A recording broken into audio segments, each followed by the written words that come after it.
រឿងប្រវត្តិបុណ្យចូលឆ្នាំប្រពៃណីខ្មែរ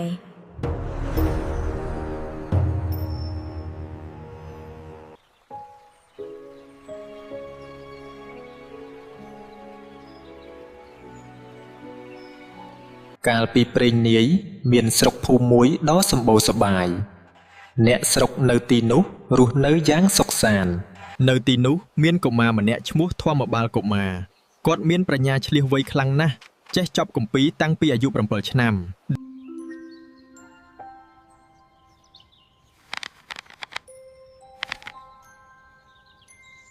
អ្វីដែលកាន់តែអស្ចារ្យនោះ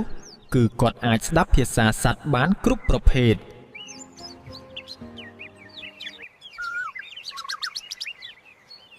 គេឈ្មោះរបស់ធម្មបាលកុមារ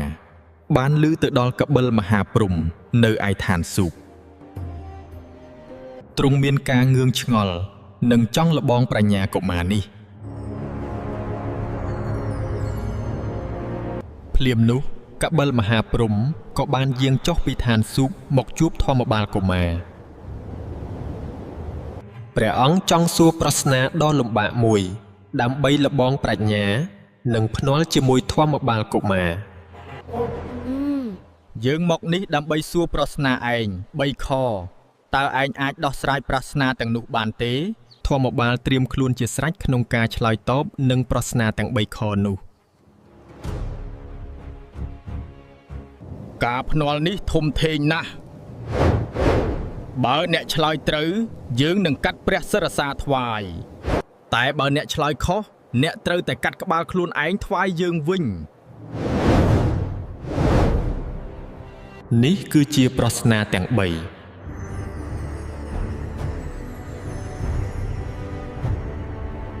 តើសិរីសួស្តីរបស់មនុស្សនៅឯណានាពេលព្រឹកពេលថ្ងៃត្រង់និងពេលល្ងាចកបិលមហាព្រហ្មទុកពេលឲ្យធម្មបាលកុមារចំនួន7ថ្ងៃដើម្បីរកចម្លើយធម្មបាលកុមារចាប់ផ្ដើមគិតយ៉ាងស្មុគស្មាញព្រោះមិនដឹងថាគួរឆ្លើយបែបណាពេលវេលាកន្លងផុតទៅ6ថ្ងៃហើយធម្មបាលនៅតែគិតរកចម្លើយមិនចេញគាត់ខំប្រឹងរកចម្លើយក្នុងសៀវភៅណាក៏គ្មានដែរ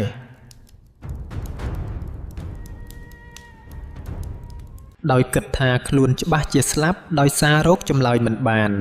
ទើបគាត់ក៏រៀបចំខ្លួនរត់ចាកចេញពីភូមិ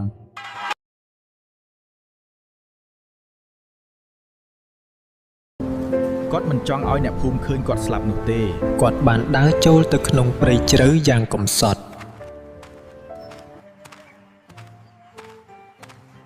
គាត់ដើររហូតដល់អស់កម្លាំង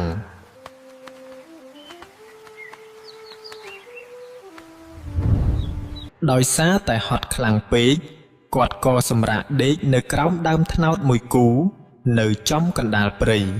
គាត់គិតថាគាត់នឹងបិទភ្នែករង់ចាំសេចក្តីស្លាប់នៅទីនោះតែម្ដង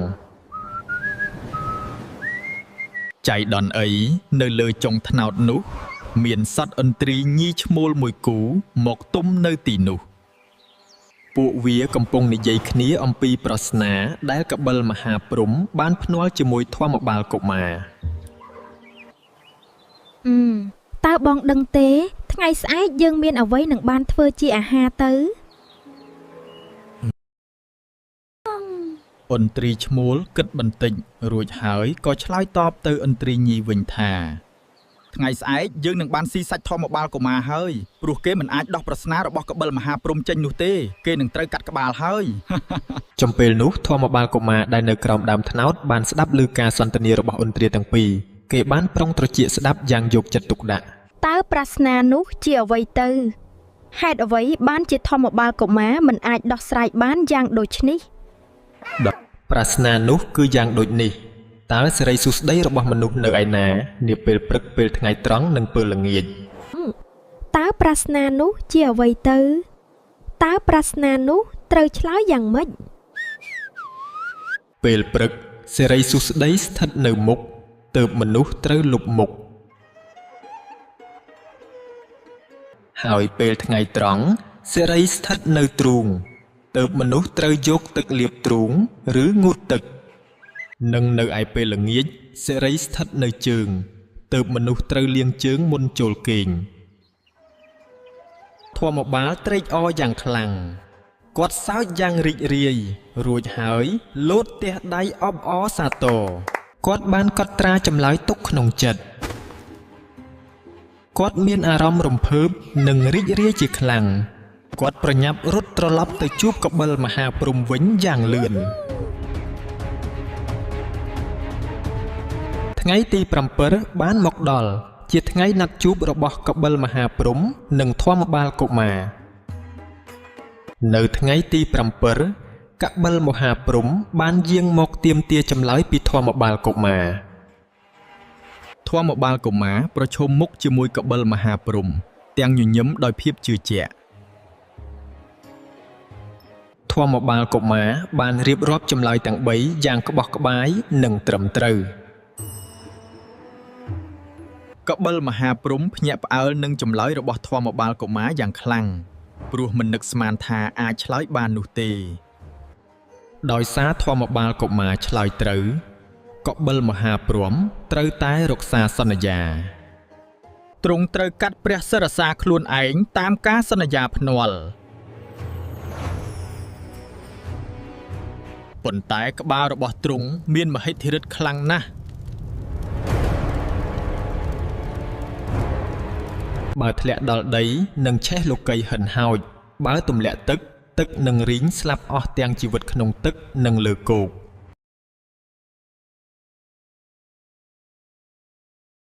ហេតុនេះទ្រង់បានហៅបុត្រីច្បងព្រះនាមទុងសាទេវីយកផ្ដាំផ្ញើដើម្បីមកទទួលក្បាលរបស់ទ្រង់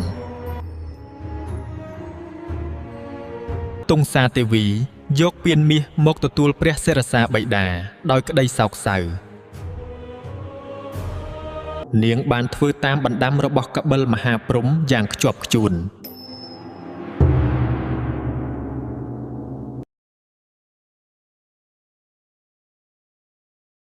ជារៀងរាល់ឆ្នាំបុត្រីទាំង7បដូរវេនគ្នា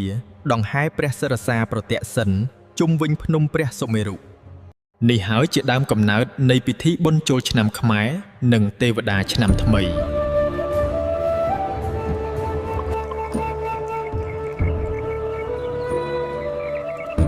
ជូនរឿងនិទានតុក្កតាខ្មែរក្រពើរមិលគុណ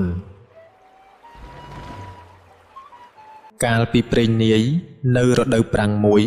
អាកាសធាតុក្តៅហួតហែងខ្លាំងណាស់ត្រពាំងនិងបឹងបួជាច្រើនបានរីងស្ងួតអស់ថ្ងៃមួយមានបុរសចំណាស់ម្នាក់ឈ្មោះតាសុកគាត់កំពុងបរទេះគោរបស់គាត់កាត់តាមព្រៃដើម្បីត្រឡប់ទៅផ្ទះពេលធ្វើដំណើរមកដល់ត្រពាំងមួយដែលរីងទឹកអស់តាសុកក៏ឈប់រទេះគាត់បានឮអ្វីមួយធ្ងូនៅជិតស្រះ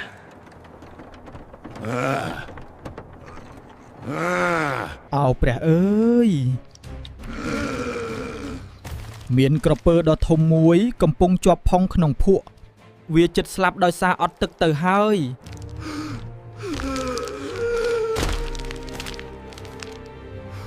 ក្រពើឃើញតាសុកក៏ស្រក់ទឹកភ្នែកអង្វរលោកតាអើយសូមជួយសង្គ្រោះជីវិតខ្ញុំផងខ្ញុំជិតស្លាប់ហើយកុំភ័យអីខ្ញុំនឹងជួយអ្នកតាសុកមានការស្ទាក់ស្ទើរ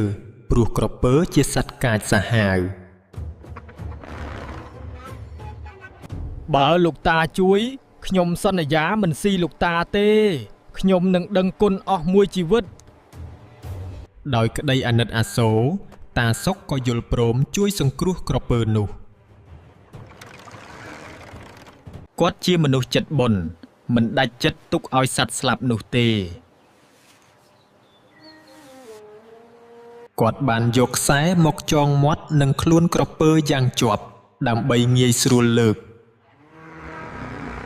ចំណែកឯក្រពើក៏យល់ព្រមឲ្យគាត់ចងដោយតាមសម្រួលតាសុកខំប្រឹងលើកក្រពើដ៏ធ្ងន់នោះ ដាក់លើរទេះរបស់គាត់យ៉ាងលំបាកគាត់ប្រញាប់ប្រញាល់បររទេះចេញពីទីនោះឆ្ពោះទៅរកទន្លេមិនយូរប៉ុន្មានពួកគេក៏បានធ្វើដំណើរមកដល់មាត់ទន្លេមួយដែលមានទឹកថ្លាឆ្វេង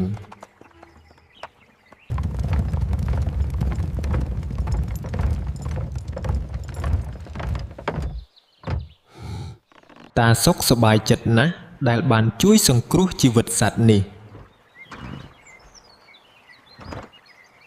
គាត់ក៏ចាប់ផ្ដើមស្រាយខ្សែចេញពីក្រពើ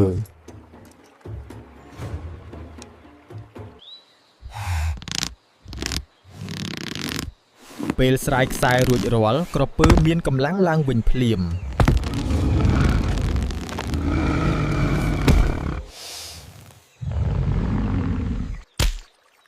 ស្រាប់តែពេលនោះក្រពើរមិលគុណបានហាមាត់ត្របាក់ខំជើងតាសុកយ៉ាងជាប់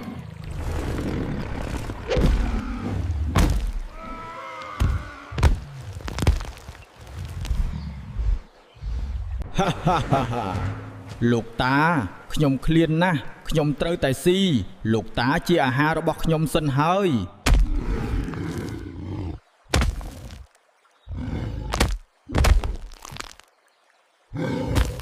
តាសុកតូចចិត្តយ៉ាងខ្លាំងព្រោះខំជួយក្រពើតែវាបែរជាបកមកខំចង់ស៊ីគាត់វិញដូចនេះឯងពិតជាសត្វរមិលគុណមែនឯងភ្លេចពាក្យសន្យាហើយមែនទេស្របពេលនោះសុភាទន្សាយដែលជាសត្វមានប្រាជ្ញាបានលោតចេញពីគុម្ពព្រៃមកដល់ដោយឃើញហេតុការណ៍មិនសូវស្រួលទន្សាយក៏បានចូលទៅសាកសួរតាសុកនិងក្រពើមើលអ្នកទាំងពីរតើមានរឿងអ្វីកើតឡើងនឹងលោកតានិងបងក្រពើតាសុកក៏រៀបរាប់ដំណើររឿងតាំងពីដើមដល់ចប់ប្រាប់សុភាទន្សាយចំណែកក្រពើនៅតែមិនព្រមលែងមាត់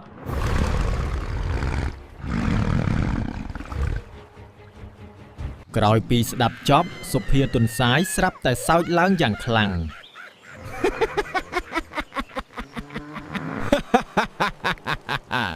ទេមិនពិតទេខ្ញុំមិនជឿទេជារឿងកុហកទេខ្លួនរបស់បងក្រពើធំប៉ុណ្ណេះមិននឹងអាចដាក់លើរទេះតូចនោះចុះទៅខ្ញុំមិនជឿដាច់ខាតក្រពើខឹងទន្សាយមាក់ងាយក៏ព្រមលែងជើងលោកតាក៏បានបើសិនជាឯងមិនជឿអញទេចាំអញធ្វើឲ្យឯងមើលម្ដងទៀតក៏បានដោយសារតែចាញ់បោកកលល្បិចដ៏ឆ្លាតវៃរបស់ទន្សាយក្រពើដ៏ល្ងង់ខ្លៅនោះក៏បានខំប្រឹងវាយ៉ាងយឺតឡើងទៅដេកនៅលើរទេះគោរបស់លោកតាវិញម្ដងទៀតវាចង់បង្ហាញទន្សាយថាវាអាចដាក់ខ្លួនចូលទៅក្នុងរទេះនេះបានយ៉ាងងាយស្រួលវាមិនដឹងថាវាកំពុងធ្លាក់ចូលក្នុងអន្ទាក់នោះទេសុភាទន្សាយធ្វើភ្នែកញាក់ដាក់លោកតាជាសញ្ញាឲ្យលោកសាចងវាម្ដងទៀតលោកតាឆាប់យកខ្សែមកចងវាឲ្យដូចដើមមើលបើបានតឹងជាងមុនកាន់តែល្អតាសុកយល់ការក៏ប្រញាប់យកខ្សែមកចងក្រពើយ៉ាងជាប់តាំងពីក្បាលដល់កន្ទុយ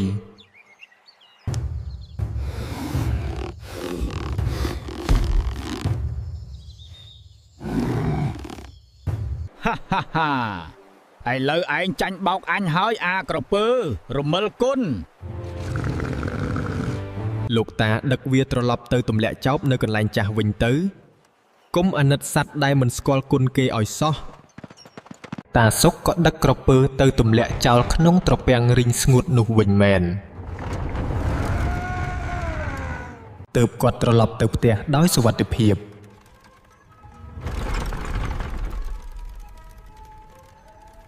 រឿងនេះអប់រំថាធ្វើគុណបានទោសយើងមិនត្រូវធ្វើជាមនុស្សរមិលគុណឆ្លើយតបអំពើល្អគេដោយអំពើអាក្រក់ឡើយសូមអរគុណបងប្អូនទាំងអស់គ្នាដែលបានទស្សនាជួបគ្នារឿងក្រោយទៀតជម្រាបលានិទានតុក្កតាខ្មែរអាពុកក្នុងពិភពវេទមន្តនៅភូមិដាច់ស្រយាលមួយមានយុវជនម្នាក់ឈ្មោះអាពុកជាមនុស្សស្លូតបូតតែរៀងមិនសូវគ្រប់ទឹកបន្តិចនិងខ្ជិលសែនខ្ជិល ជារៀងរាល់រសៀលគេតែងតែដេកលេងនៅក្រោមដើមស្វាយបុរាណមួយដើមក្បែរនោះមានមិត្តសម្លាញ់តែមួយគត់របស់គេគឺអាតាំងឡាំងដែលជាឆ្កែស្រែពណ៌មាសលប់និងមានរពឹសលេងមិនចេះហត់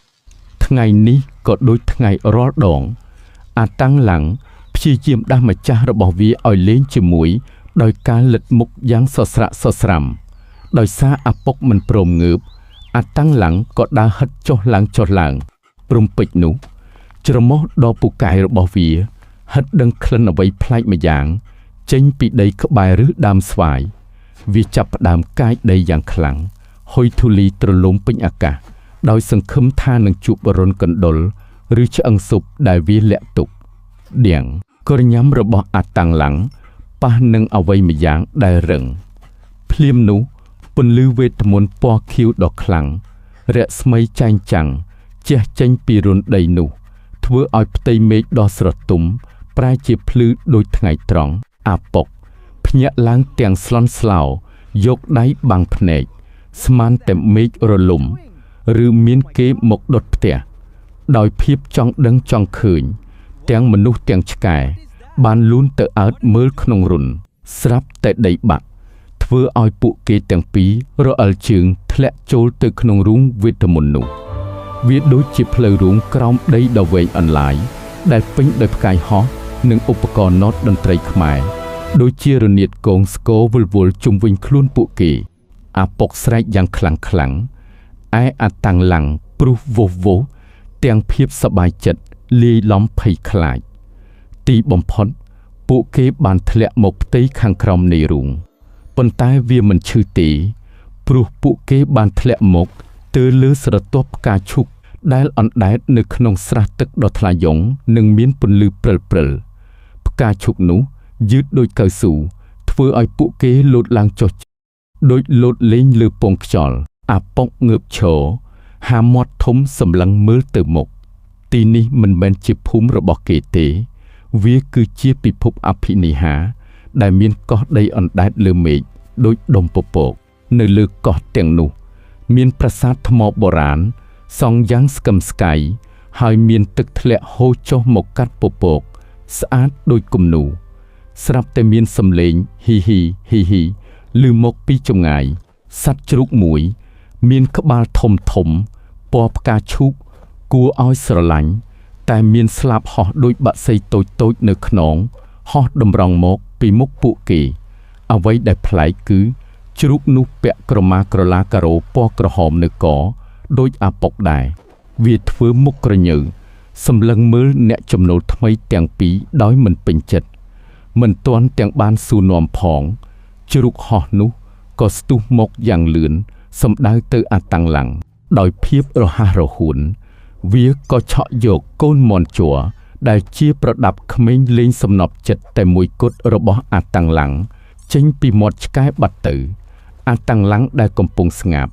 ដឹងខ្លួនវិញទាំងហួសចិត្តវោះអាតាំងឡាំងព្រុសលើសំលេងយ៉ាងសន្ធឹកហើយស្ទុះរត់ដេញតាមចោលលួចមាន់ជ័រអាពុកក៏រត់ត្រមាត់ត្រមែងតាមក្រោយស្រែកថាឈប់យកមាន់ឡាំងមកវិញពួកគេរត់កាត់វាលស្រូវដ៏ធំល្វឹងល្វើយ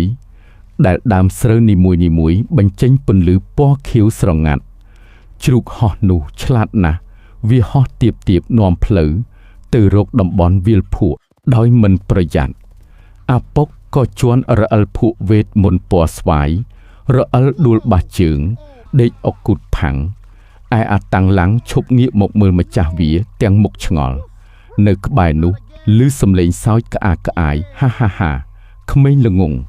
អាពុកងើបមើលទៅលើឃើញតាចាស់សក់សកន្ត្រាំងម្នាក់ស្បែកស្រអាប់តែមានពាក់រោមសត្វក្ងោកនៅសក់គាត់កំពុងយល់ខ្លួនចុះពីមែកឈើទាំងបញ្ច្រាស់ទិស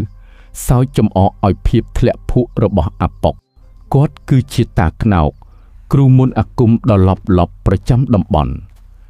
តាក្នោកលោតចុះមកដីរួចដកស្លាបព្រាឈើដ៏ធំមួយដែលមានពន្លឺព្រិលចង្អុលមុខអាពុកគាត់ប្រាប់ថា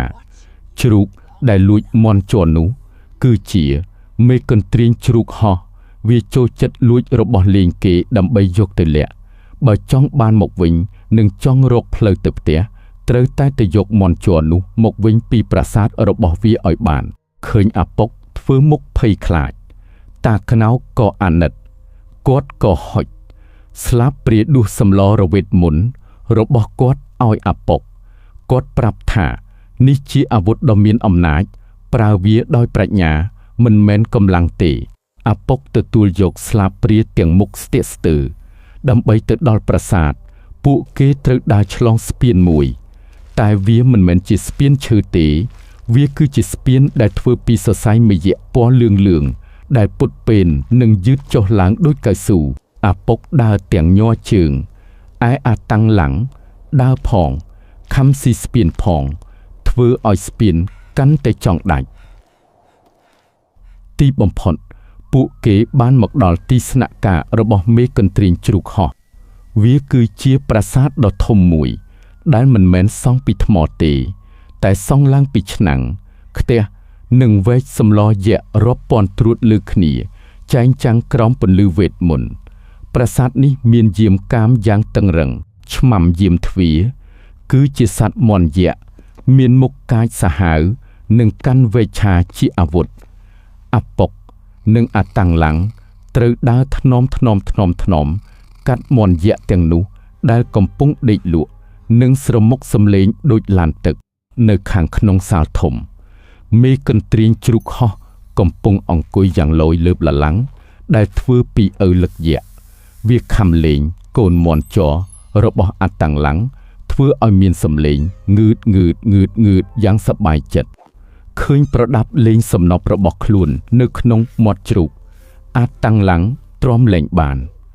វាលោតផ្លោតចេញពីកន្លែងលាក់ខ្លួនសំដៅទៅបល្ល័ង្កឪលឹកទាំងមុខស្លន់ស្លោ